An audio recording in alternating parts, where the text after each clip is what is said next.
Hello, everyone. I'm Bo from Brutal Commentary, and today I'm breaking down our featured fight for UFC 326. In this matchup, we have Rob Font taking on Raul Rosas Jr.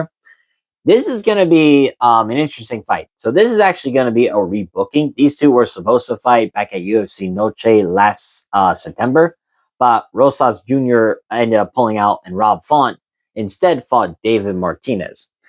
Back when this matchup was first scheduled, I will be honest with you guys, I was actually going to pick Rob Font. I thought he was on a good two-fight win streak, and beating younger prospects, and showing that a lot of these young bucks just cannot seem to get rid of Rob Font. And I thought maybe Raul Rosas Jr. was also going to be another prospect who lost to Rob Font. But now, just about how long ago was that fight? Now that I think about it. But now, roughly 5 months later, a little over 5 months, I think the dynamic has shifted quite a bit. Now, looking at our two fighters, starting with Raul Rosas Jr.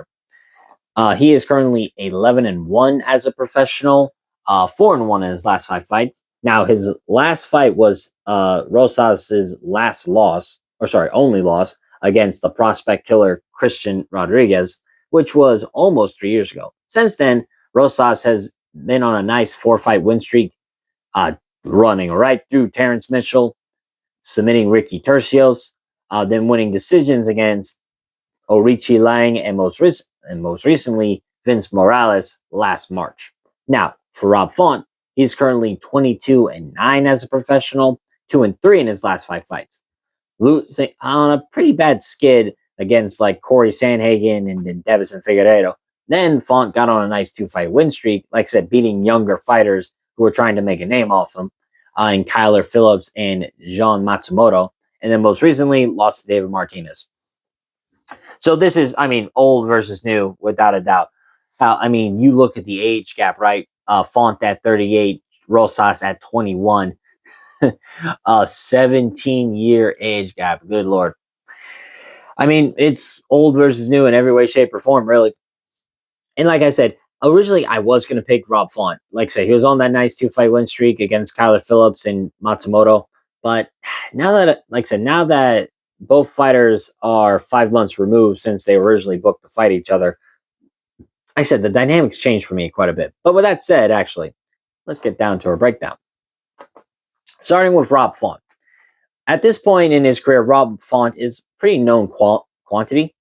He's one of the best pure boxers in the bantamweight division, and his jab is arguably one of the best jabs in all of MMA. In fact, Font's entire striking game revolves around that weapon. He uses it consistently to control distance, rack up volume, and disrupt opponents' timing.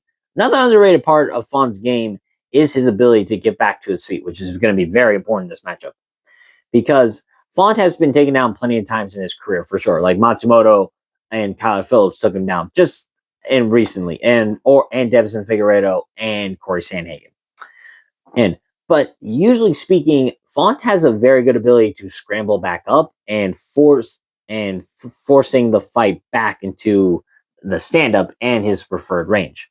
Now, of course, Font also does occasionally threaten submissions off his back, more specifically a guillotine choke, though they tend to be higher risk attempts that don't pay off very well.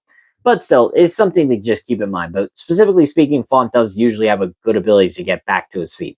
Beyond that, Font is very well known for his cardio and toughness. In fact, you look at it, he's only ever been finished once in his career. That's when Pedro Munoz caught him in a guillotine. But since that fight, Rob Font has not been finished since, which also shows you just how durable he is. He's fought nothing but the absolute elite this division has had to offer for years.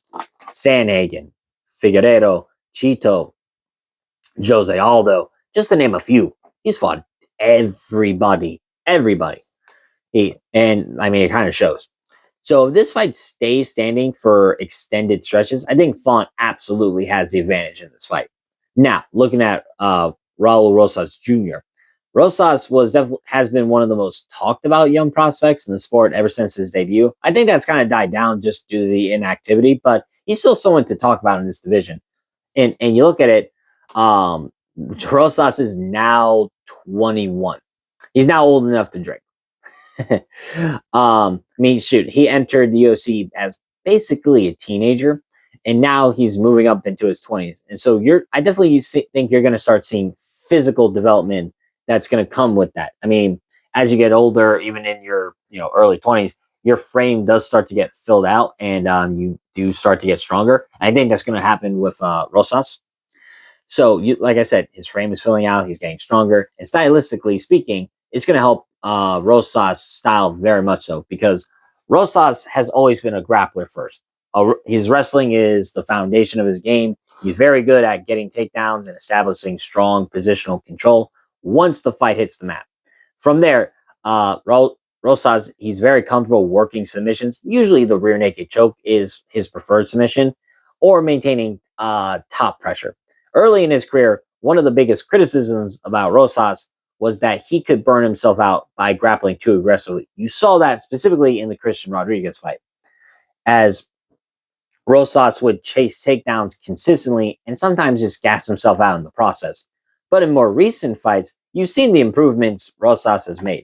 His pacing looks better, his striking, while not elite, has become more functional, and Rosas, he's throwing enough on the feet to set up his wrestling rather than just charging forward like a bull. Now, stylistically, this fight just really comes down to where it takes place. Kind of a striker versus grappler matchup here. Yeah, there we go. For as long as this fight stays on the feet, Font should have the edge. His boxing is cleaner, his jab is sharper, and his experience at the highest level is significantly deeper than Rosas. But if Rosas is able to consistently get this fight to the ground, the dynamic flips, as Rosas is the stronger grappler, and his ability to control position should allow him to rack up rounds. And Font is good at getting back up, but not all the time. He has been held down plenty of times. I mean, Sandhagen literally did it with one arm. But Rosas doesn't also necessarily need to finish takedowns cleanly every time. If he can repeatedly bring the fight back to the mat and maintain top pressure, he can win minutes and rounds that way as well. Plus, I also think the timing is very important, and I think it actually might favor Rosas, as Font has been in a lot of tough fights over the years, and now he's facing a young physical grappler who is improving rapidly. Plus, the damage he took from David Martinez as well doesn't help him. Meanwhile, Rosas seems to be developing more composure in his approach, and his striking, obviously, I don't think it's on Font's level, but it doesn't need to be.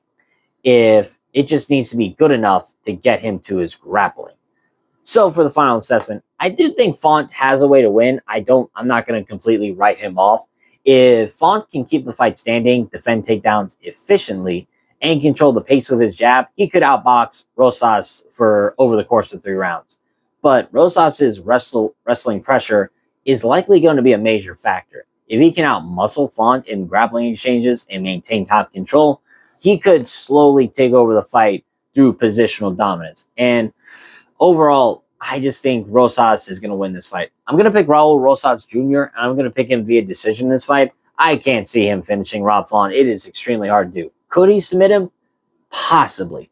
But I don't think it's likely. Instead, what I think is Rosas is likely going to wrestle and maintain good top control and eventually just win minutes off the fight. And while Font will likely win the striking exchanges, I just think Rosas' grappling exchange is just going to be too much for him. Now, if he's able to actually finish Rob Font, that is a huge accomplishment. Excuse me. In Rosas' career. But I likely think a decision is what's going to happen. So once again, I'm picking Raul Rosas Jr., and I'm going to pick him via decision in this fight. But with that being said, that's been my breakdown of this matchup. If you enjoyed the video, like, subscribe, and leave a comment down below on who you think's going to win. But until then, I have been Bo from Brutal Commentary. I thank you all for listening. And remember, stay calm, stay respectful, and enjoy the violence. I'll see y'all next time.